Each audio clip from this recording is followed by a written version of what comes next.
It's the holiday season. And in the middle of a pandemic, this may or may not add some anxiety and stress to ourselves. And as parents, this can take us off of our center. Sometimes we think that being a good parent means that we have to get our kids in bed early. We have to make sure that they're picking the right friends. Maybe we have to make sure that they're being a good student in the middle of a pandemic.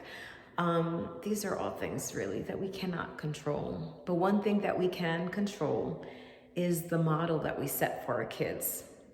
So I am here wanting to offer you an invitation to make sure that through these holidays or during the busy times in our lives, that we dedicate time to ourselves, whether it's reaching out on Facebook to a support group, whether it's raising your hand and saying, can you watch the children for an hour? I just need a walk.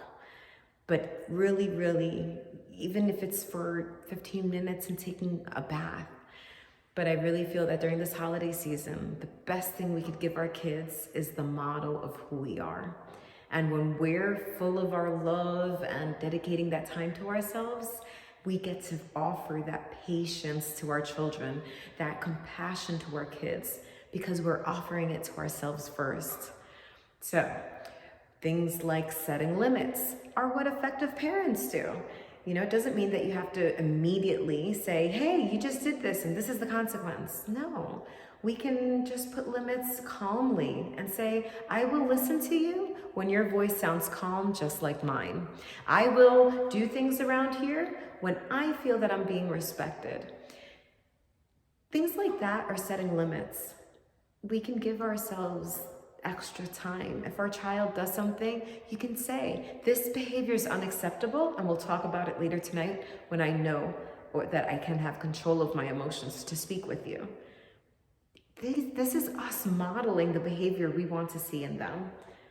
And there's no better way than setting limits, healthy limits for ourselves, where we're not just going from place to place, doing task to task, where we can take a little break in our day, whether it's a 5 longer minute shower, whether it's just massaging our head, which I love to do, whether it's, asking for babysitting, or like I said, going into a Facebook support group and just venting out.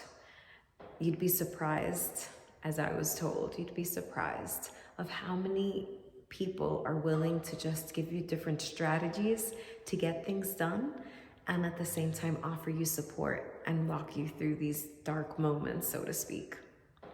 Well, let's see if you dare to fill your tank first so that we can offer our love tank full to others.